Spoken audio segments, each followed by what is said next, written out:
So, welcome everyone. This event takes place within 22nd Lviv International Book Forum with the support of Ukrainian Culture Fund. Unfortunately, we have to run all our events online this year, as all the festivals, but we are sure that it's really important to keep the things rolling and to let authors speak and to meet the audiences abroad.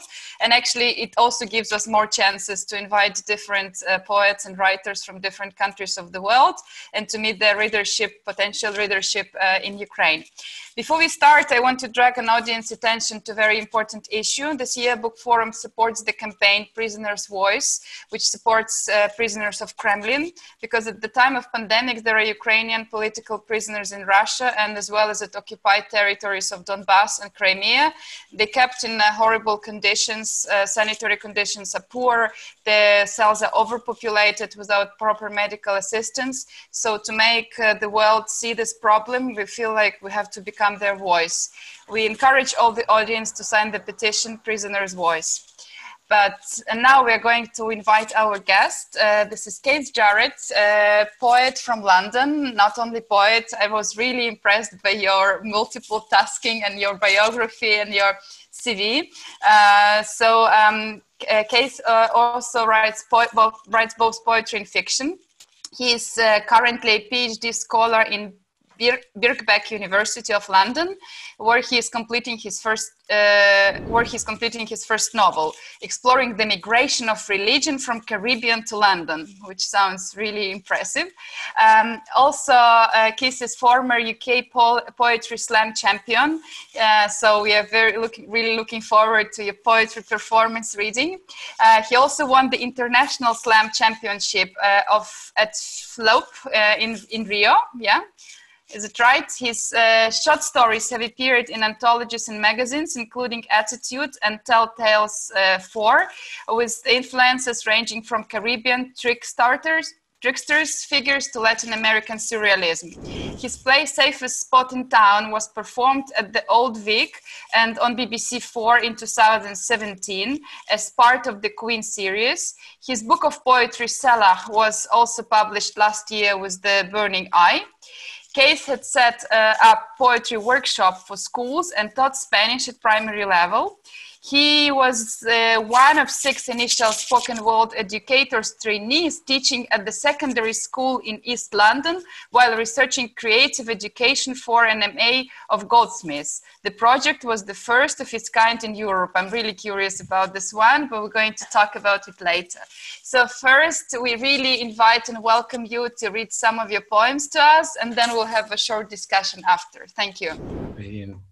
Thank you so very much. It's a real pleasure to be invited, and I'm just really sad that I can't make it in person, but as you said, it means that we're kind of more open globally as well.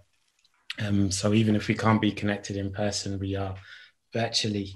I'll start with a poem. I often get asked, where are you from?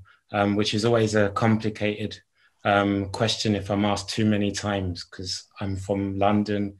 That's where I was born and raised, but I studied Spanish and I lived in the Caribbean for a year in the Dominican Republic where I was teaching. And when I came back to London, that question became more complex. So this is called Forked Tongue. I have 3 or 4 tongues in my mouth, and they work out several times a week, lifting heavyweight words through this smoke city which tries time and time again to tie them down and tire them out. My mouth harbors mixed messages and broken languages. My cheeks hide my mother tongue, and it is out of sync with the rhythm of the streets I know, where soul, jazz, reggae, reggaeton, and merengue battle for volume control. Where are you from? De donde eres?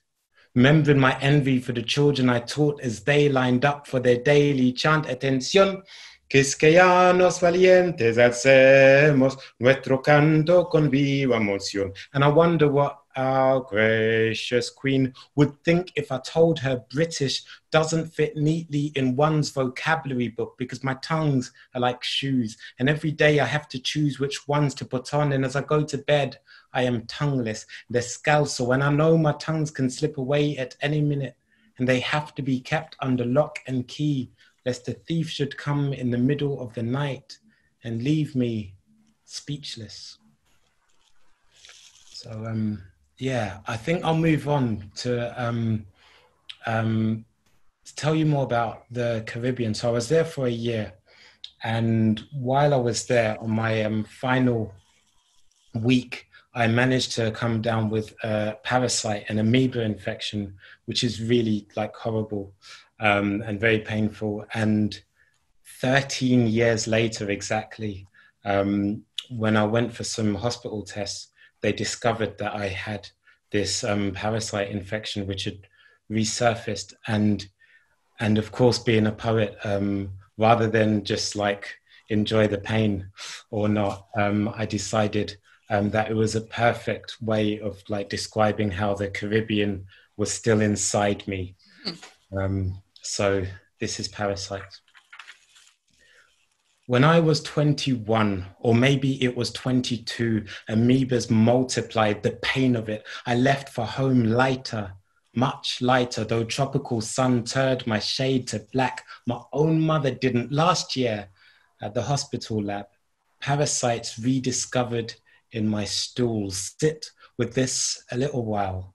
So much time hidden, settling, unsettling. One is transitive, the other in transit. I am only saying what those microscopes saw, not what I felt. So much, so many years of unsettling, so got me in my feelings, so many poisoned rivers, so sad when they said unto me, I had been carrying these Caribbean waters all these years, gut refugees fed an old world diet. I will not say contaminated. I would rather carry a billion times more, for I am hosting these stories and I've never felt this bitter, this empty, this, so help me.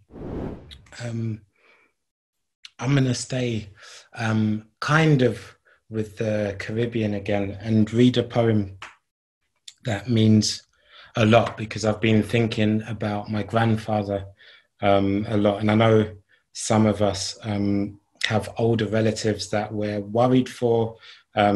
He's dead, so I'm not that worried for him.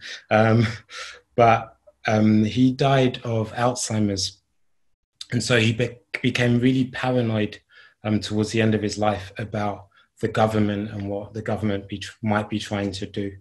And at the time I found it quite, disturbing. And I got to see him. Luckily, he was living in Florida when he died, which for me, South Florida is an extension of the Caribbean, but in America. And so he believed that the government agents were out to destroy his crops. Granddad's conspiracy of yams. At night, because it is southern Florida, and because of that summer with the spray-killed orange trees in every neighborhood, the government men arrive in sleeveless jumpsuits and clipped tongues. As one, they hurdle the fence, measure out the space between blades of grass, detect the mounds of earth you handled. Each one they replace with stones, hard, small, not at all the size of what's unearthed. In silence they work, spades, rakes, gloves, guns, spray, a snake hissed. The mist of poison set to work on ground you've cultivated since you first arrived in southern Florida. They zip it up in body-sized bags. Their badges catch the light. They alone know the power of your hands in southern Florida. At night, they disrupt the earth in your garden, the earth you so carefully tended, the earth which now tends to you. I'm not really sure where to go after that. But maybe I will do something If you feel, we can discuss few things and then go back to reading poetry. Yeah, because actually, like, one of my questions I prepared for you, it was really connected to the first poem you recited, to the language poem.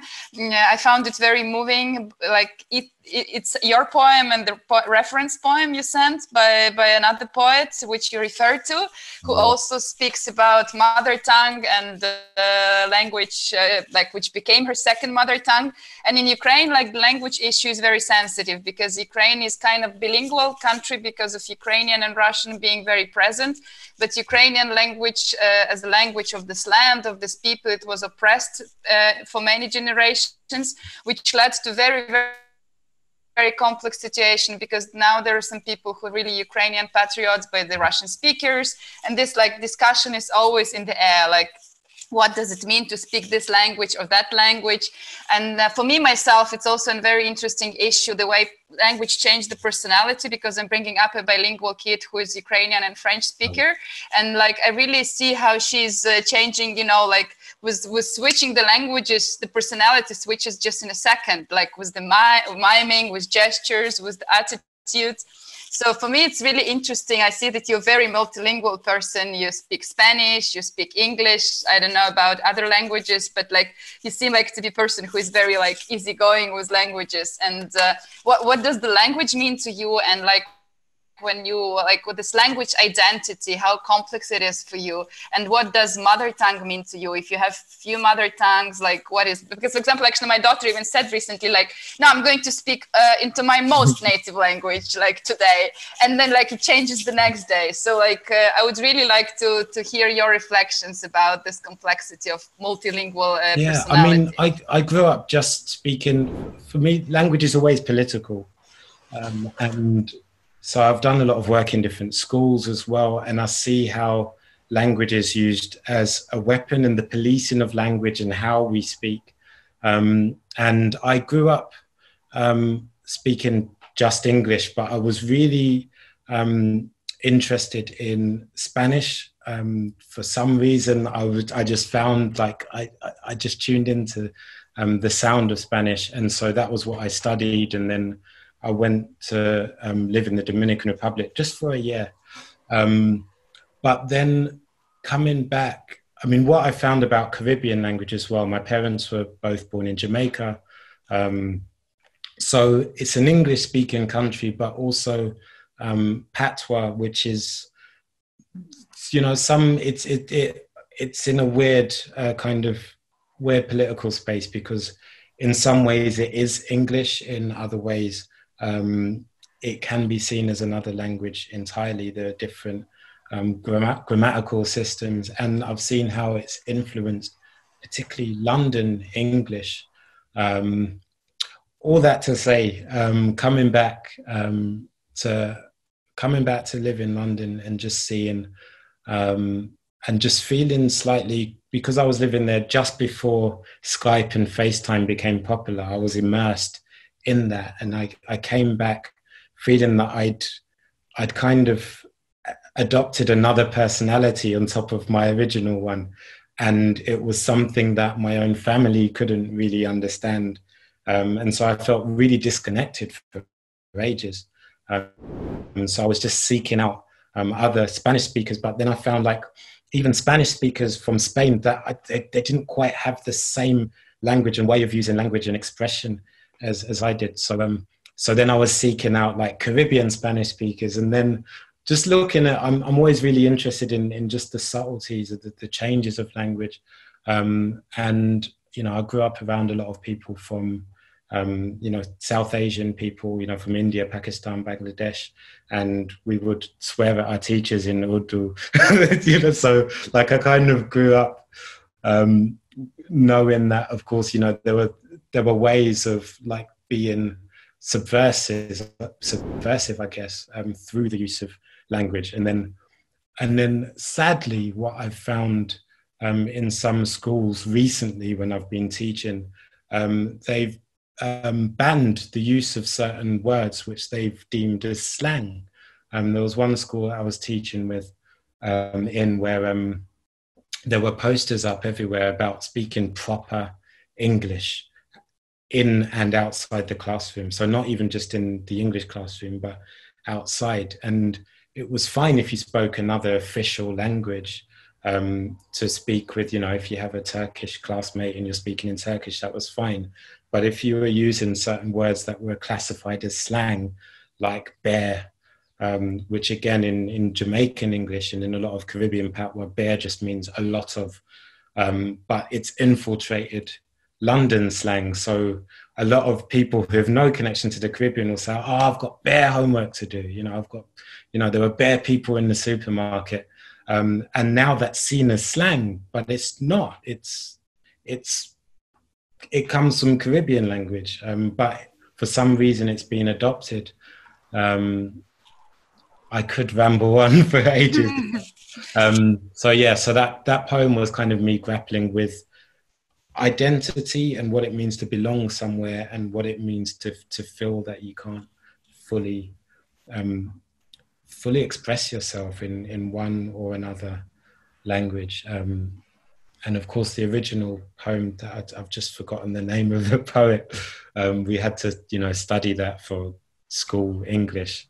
And I remember the person who's sitting, my best friend at the time, he was put next to me because alphabetically our surnames were like next to each other.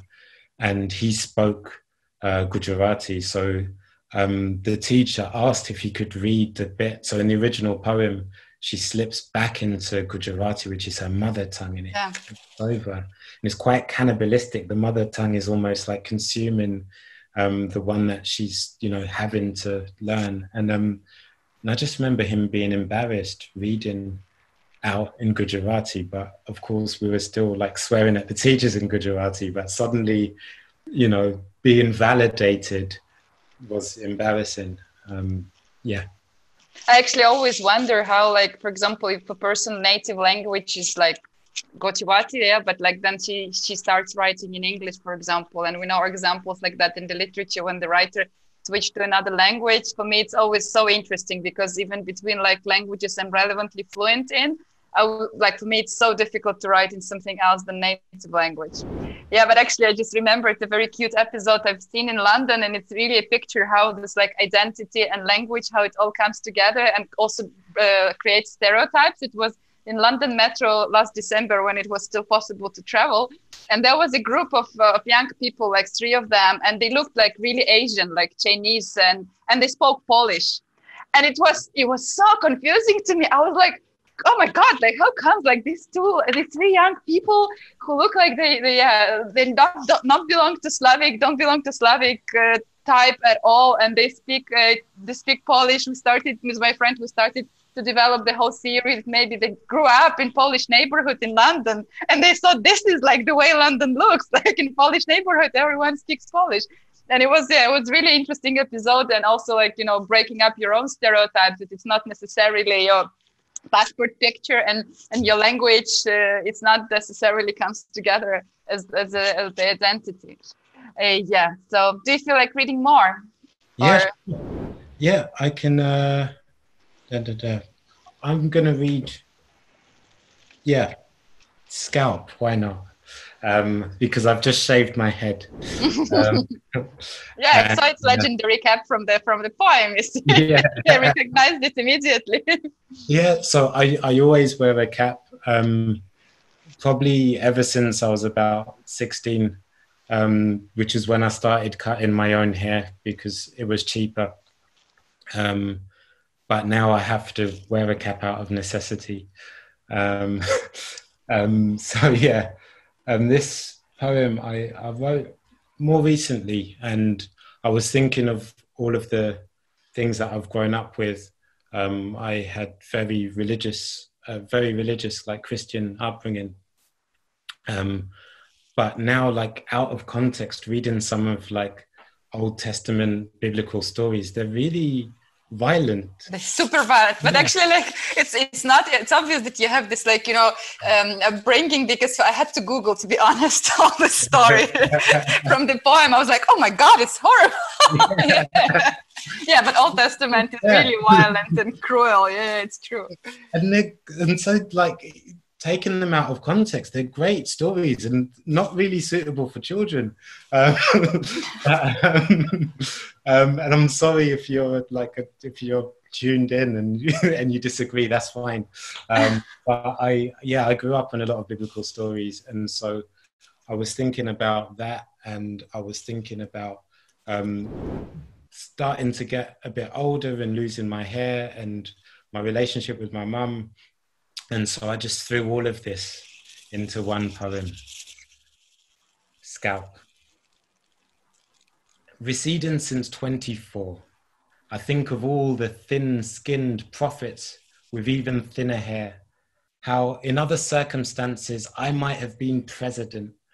The midwife who delivered me, according to my mother, said I cried like a leader, or maybe I would have inherited a double portion of the spirit. It's a myth that male pattern baldness runs in a mother's genes. Her father died with a full head of grey. I will die with my cap on.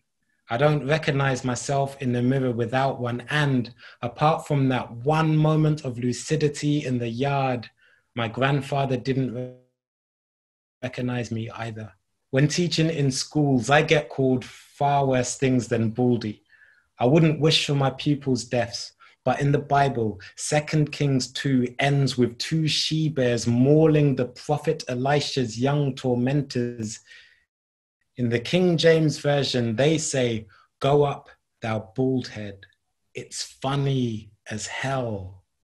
And then it isn't.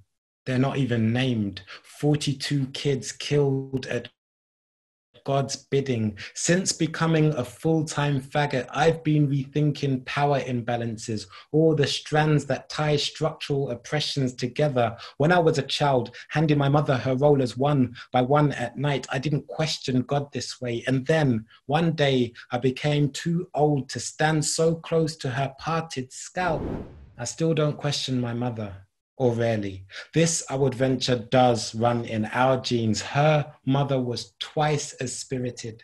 I peel my head every 4th day with a 0 fade clipper. Less hair lands on the bathroom floor each time. A mixed blessing. Though I now seldom pray, I call her more, trying to let go. Yeah.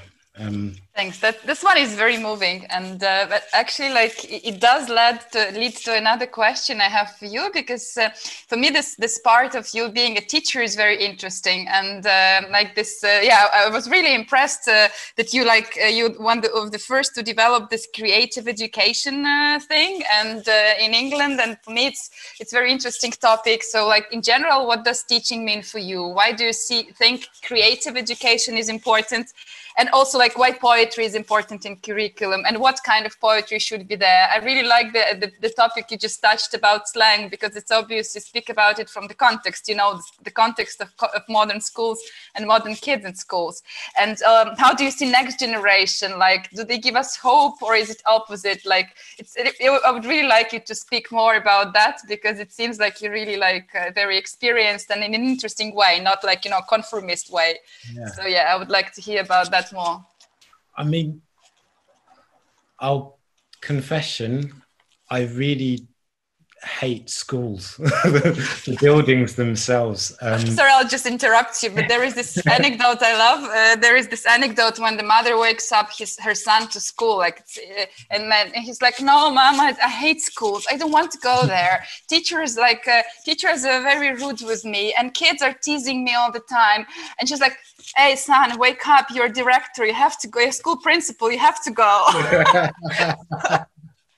So that's that's a good one. I find the institutions of schools can be quite oppressive. I really hated being a teenager at school, and I'm always very, very aware that we're forcing young people into buildings. Obviously, things have changed with the pandemic a bit. But forcing people to be, you know, in English class at a certain time, then math class, then this, then that. So they could really love being in an English class. But they're still there they don't have a choice. And so it's that taking away of choice and that sort of exercise of control. I'm slightly anti-authoritarian. And I try not to be, I really try not to be, but I just... I cannot imagine you being, to be honest. But yeah, but I find young people challenge me. They give me hope. I can be quite pessimistic, but whenever I go into a school, I find such creativity, such sort of forward thinking. And a lot of young people are so much more, they're anxious, and it's our fault, but they have solutions for things. They are much more accepting of each other. They are much more conscious about the environment, about the future, about, and they're invested in it because it's their future. So I really love working in schools, and particularly creative education, because again, we have all of these, we decide on a curriculum, and the English curriculum in particular is very restrictive. There are certain things that have to be taught in English. There are certain texts that have to be taught, and there's not really much room for creativity. So whenever I have the opportunity to go in and say, hey, let's write some poems, let's think about, something that's on your mind, but do it in a certain way where you're exercising your creative muscles. You're not just splurging whatever's on your mind onto a sheet, but we're doing it in an artistic way. And also, sadly, what that does mean is often there are issues, there are things that they're dealing with that they have no other space to deal with in any other part of the school day, and it will come out in the poetry session. So oftentimes I've been in a school and, young people write things that you then have to sort of put forward to the welfare, department and say, hey, look, this is going on. Did you know that? And they're like, no, we didn't know that. And I'm like, well, you should. I'm here for, a day or a week. And this has been going on for years, and you're not aware of it. You don't see these young people as whole people. They're just, just there to sit an exam.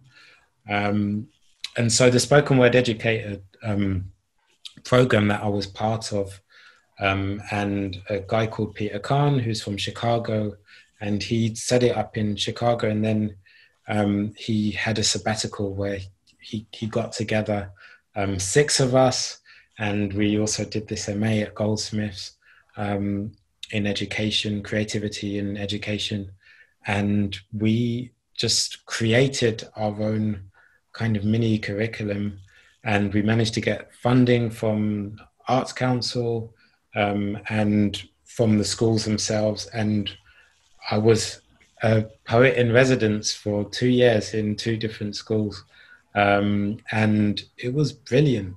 I've never done anything like that since, where I'm embedded in a school, I'm part of the furniture, and so you get to see the creative development and the emotional development of a lot of young people, and that was it was a very stressful year, but it was also an eye-opening one, an inspiring one. And I learn a lot.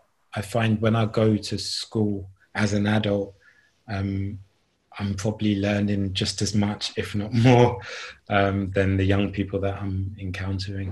Yeah, it's true that you can always learn from younger generation. Actually, another thing connected to what you just told, it would be very interesting to also know how you see the changing of the language, the evoluting of the language with the younger generation, and also like taking into account the slang concept we talked before, like what should be in because in Ukraine it's also a big discussion. There are some people say that like literature has to be pure, you cannot swear in your texts. or you cannot like describe, I don't know, sexual intercourse or like some bad emotions. Literature is the spot of beauty and purity, which obviously was not even in the Bible, as we both just noticed. Yeah. So for me, it's really interesting also, like, how do you observe, like, working with younger kids, like this mutation of language in a good sense, changing of language? Do you think it's good thing or bad thing? And also, do you think that like writing, this kind of writing is kind of therapy and catharsis in some format? Can it be used as also like, you know, this tool of emotional intelligence, not just like learning things, but like understanding your own emotions better and being able to share them? Yeah, definitely. I'll start with the language. So I'm not a linguistics academic, but I had to dabble a bit when I was doing my PhD, and there is something which I think a lot of linguistics people call MLE, multicultural London English, which was, at the time that I was growing up, was heavily influenced by Caribbean language. And so all of the stuff which is now seen as slang, even certain constructions. So in Jamaican Creole, for instance, one way of pluralizing, so if I was to say, you know, if I see, you know, one person, you say, you know, one man. But if you see two people in the street, you would say, two man them. So man them, rather, well, actually it's probably better with something that, you know, you have a book, you have two books, it's the book them, two book them, rather than two books. And so like in London English, a lot now people will refer to man them or girl them. It's a slang term now as a way of referring to someone. Perhaps some people use it to like talk about someone who's streetwise, right?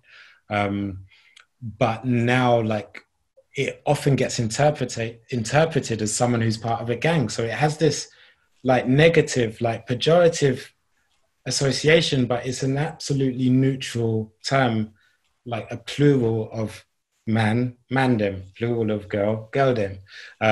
But it's suddenly like taken on these associations, and language and how it evolves is never neutral. Language is something that is alive and living, and no matter how much we try and like ask for some kind of purity, we'll never have it. I think English, I'm not, my Ukrainian is really bad. It's non-existent.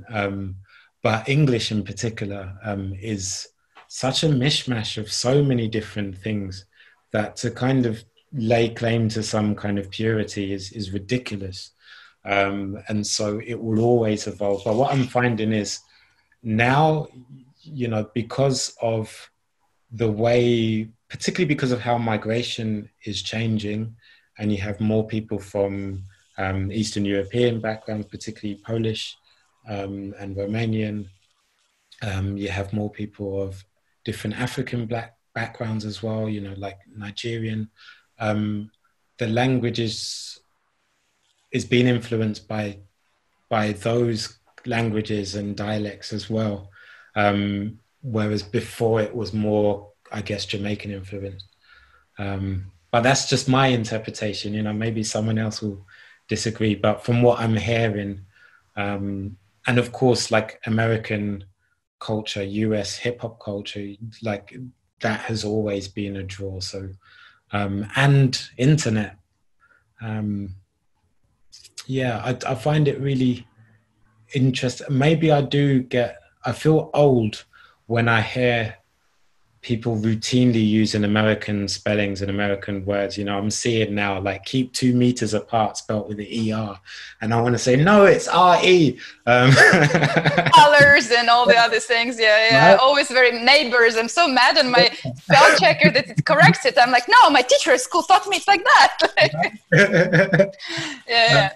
But then things change. And if people want to write meters with the ER, let them. If people want to say elevator rather than lift, that's fine. I see things as changing all the time. I am a bit worried about sort of when there is a global dominance of some things being erased in a way or disappearing. And so I'm really all for multiple forms of language and dialects, and I would like to see more rather than less. But I don't have that much control over it. So, yeah. But for example, when your pupils write poems and like, you know, like there is this this way of seeing that like old languages get more primitive, like, you know, there is less like, you know, difficult, complicated constructions, complicated syntax, metaphors. Like for me, it's interesting, like, for example, what kind of metaphors they use. But because of course, like for someone who grew up in 1960s or like even a century ago or like Shakespeare's time, of course they use different metaphors because their reality was so different. And do you see that like, what is your feeling, like your field research feeling, so to say, like the younger kids, like, do they still like, you know, like use this richness of language just in a different way? Or is it true that language gets more primitive and constructions get more simple and people try to, you know, simplify short texts and like use abbreviations and yeah, don't care too much about spelling because spell checker or Grammarly is going to do it for you.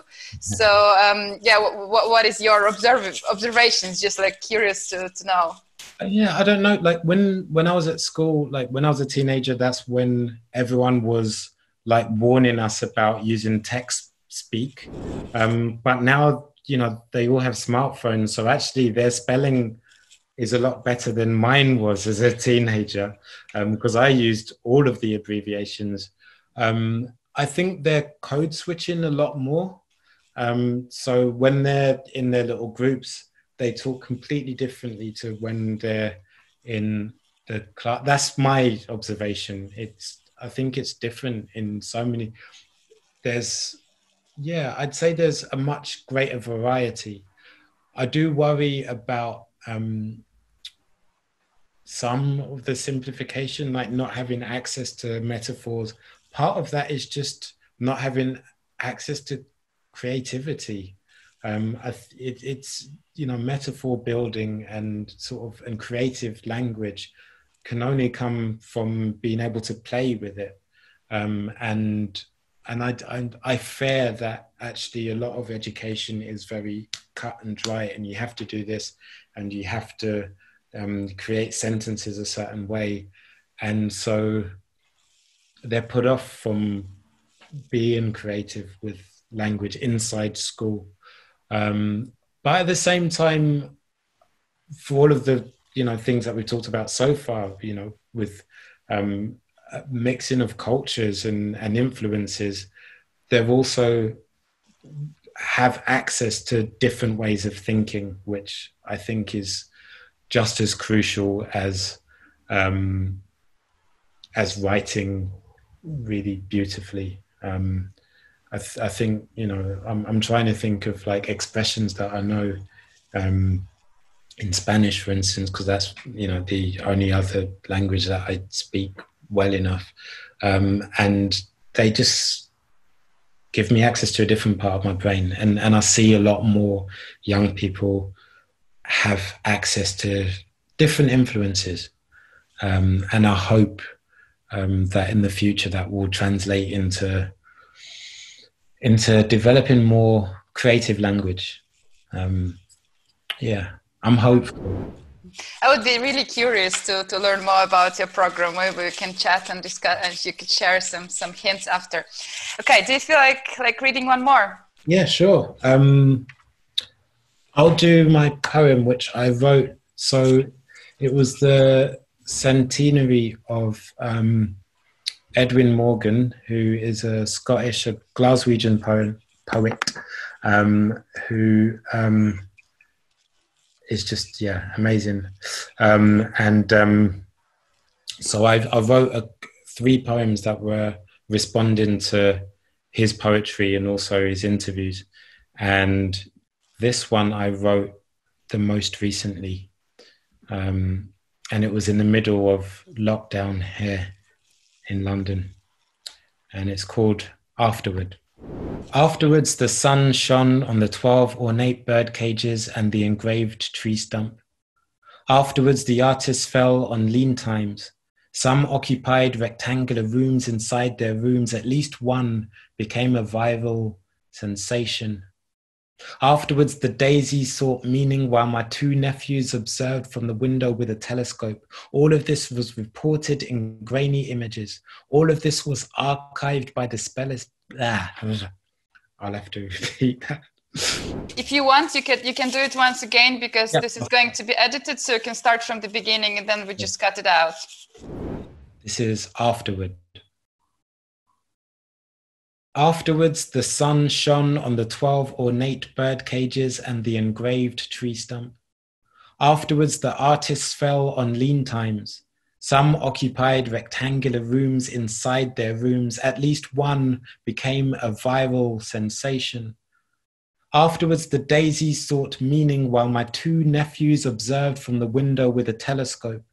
All of this was reported in grainy images. All of this was archived by the specialists. None of this may be true. Afterwards, we hoped for more afterwards and afterwards, because the present was shadowed and shapeless and the past was a kingdom of reckoning. Afterwards, my soap-wizened fingers forgot your cigarette and traversed the perimeters of your lips. Afterwards, you mistook this gesture for silencing. Perhaps this was because for so long we spoke of love and avoided its flesh. We removed the hairs from between our teeth and replaced it with song. We wiped down the evidence, wary of the sentences passed down from our own minds. We bundled it into laundry piles, believing it indecorous. We misplaced our duendes and mistranslated our appendages. Afterwards, we mourned the dead feathers before us. We, the scavenger birds, we, the butterflies, we, the ladybirds, we, the ducks, the queens. No others were present. No photographs were taken. All of this may be true. Afterwards, our hearts craned, our lungs became lawless. We implored our forebearers, we foraged our windowsills, and at last, having excavated the when, I ran alone through an empty car park in this sweltering city and did not lament the gravel when it entered, and the Lido was magnificent. The bare bones of it sucked dry of the peels of children, and the pilgrims atop the hill beckoned me up, and in my ascent was the unraveling of cathedrals and skyscrapers, and the stone, the glass, the flashing red pimples said, behold, but there was nothing.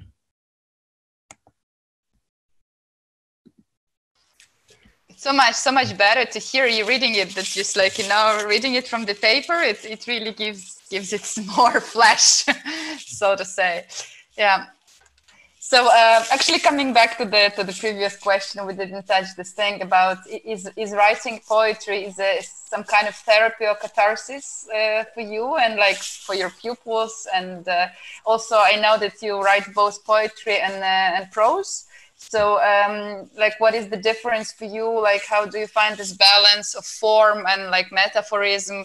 Like how is it like different for you in general as a mood of writer? Why do you write prose one day and poetry another day? Like, because I also do both, and I know that for me it's like basically like switching between languages as well. It's just like right. Two different personalities, like writers' personalities in some sense. Yeah, so basically it would be interesting to hear that. Yeah, I mean, yeah, I don't know about you, but I find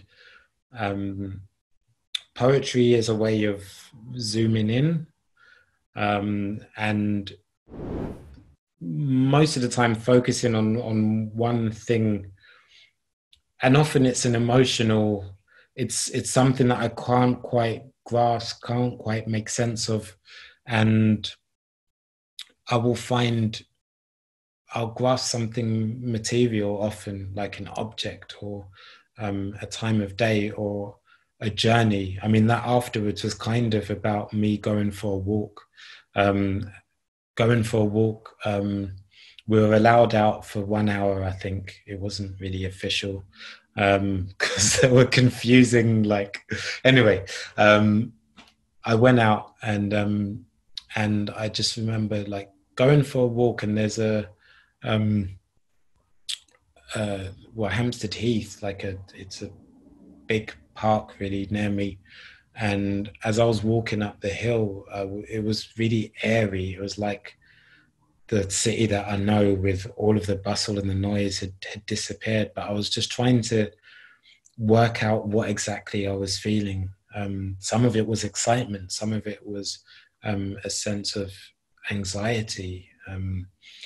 And so, yeah, so like I find poetry as a way of like going into something and trying to find a new way of asking questions and a new way of expressing whatever emotion it is, putting language to feeling.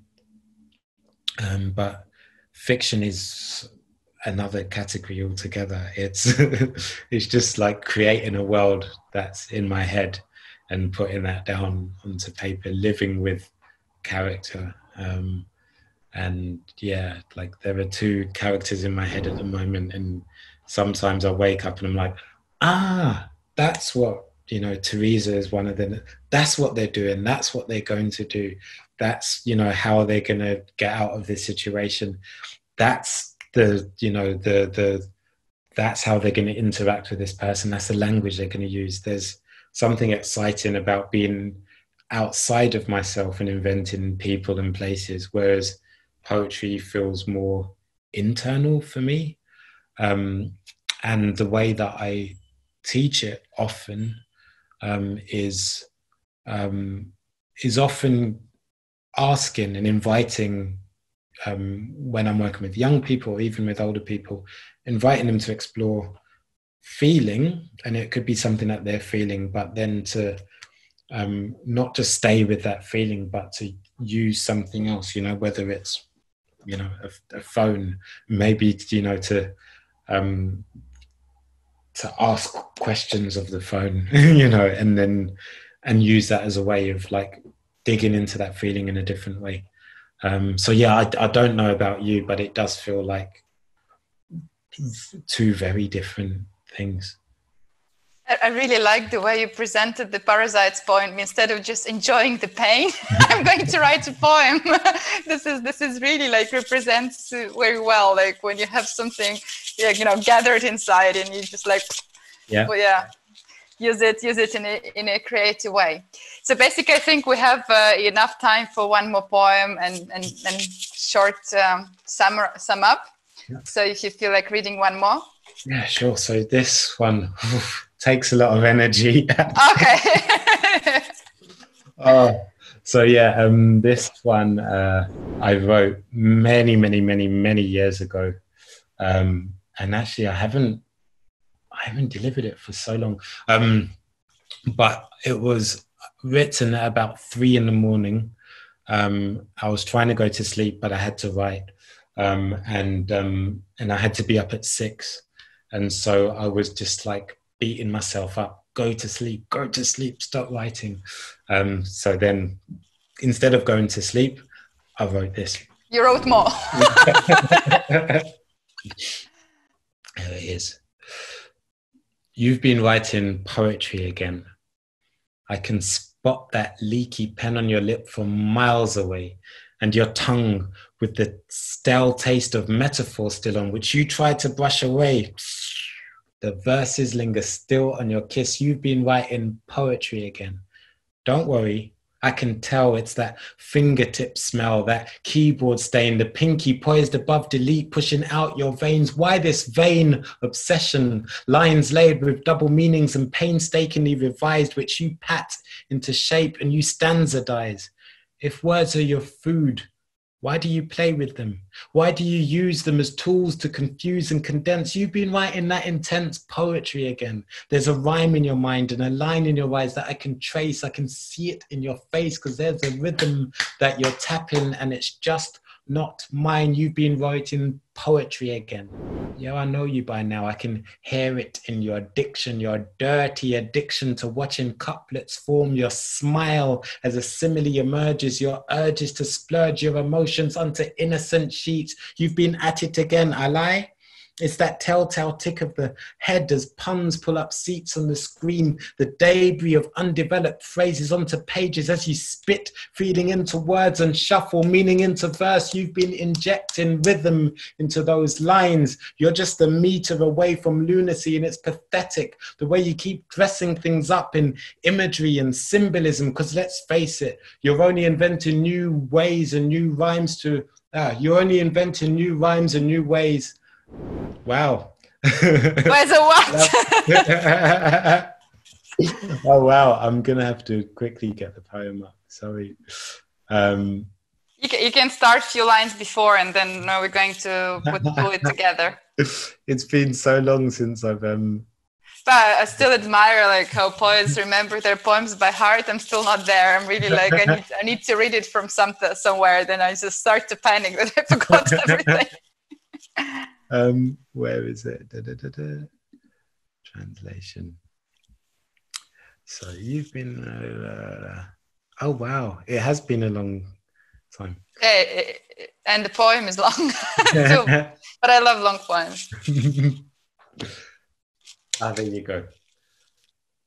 As you spit feeling into words and shuffle meaning into verse, you've been injecting rhythm into those lines. You're just a meter away from lunacy, and it's pathetic the way you keep dressing things up in imagery and symbolism, because let's face it, you're only inventing new ways and new rhymes to say the same old things, like you're in love, or like you're scared, like you're angry, like you're confused, because you don't understand life's rules. So you use poetry as a ruse to redraft it into metrical form, and it isn't normal. It isn't normal at all.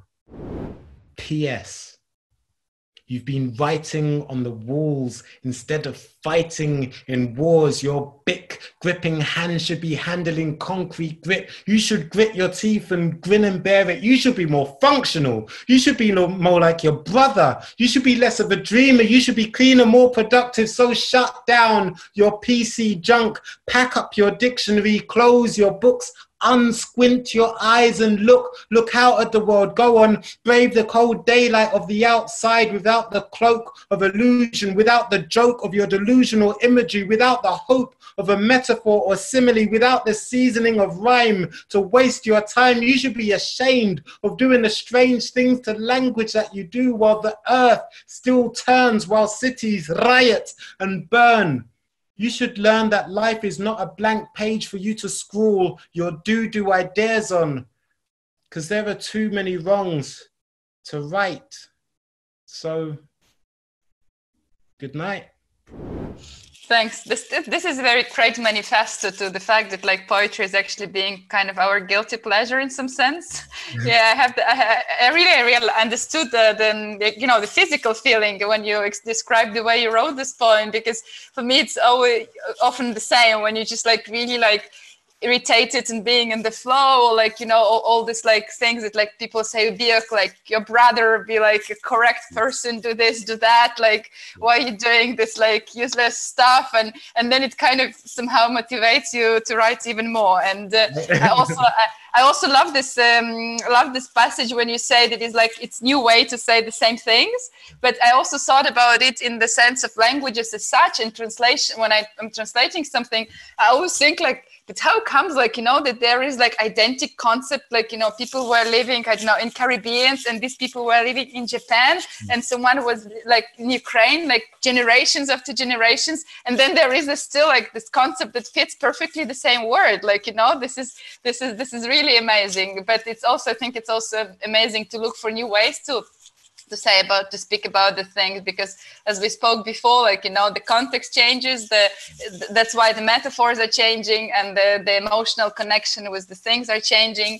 So yeah, I'm really grateful for this poem. I really like it. Yeah, and I'm really happy that you read them out, because for me it's going to be much more easier to finish editing and to understand it. Because of course, when you read from paper, it's a bit different. Like, you know, it's now with the context and with the details. I feel like, yeah, I'm going to finish the editing very, very quickly and smoothly and very fast. I felt sorry for you. Like when I sent you the poems, I was like, how are you going to translate? Yeah, there are some, like in general, when you select poems to be translated, you understand, like, okay, this one is really like so connected to personal or like regional context, it's impossible to translate. But yours, I don't know, for me, I really like found this global context in them. So yeah, it was really pleasure, honestly. Yeah. So thank you so much for joining us. This was the event of 27th Lviv International Book Forum with the support of Ukrainian Culture Fund and British Council Ukraine. And I really, really hope that there will be more events coming when we can meet in person and read poetry to the audience, which is going to listen to it live. In Lviv, during Lviv Book Forum, there is this always night of poetry and music, which is like the whole night, when poets from all over the world read their poems. And this is really like, you know, always the cherry on the top of the cake of Lviv Book Forum.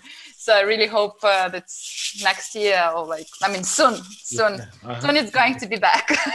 I hope so. I really hope. Thank you so much. Thank you so much. It's a pleasure. Thank you.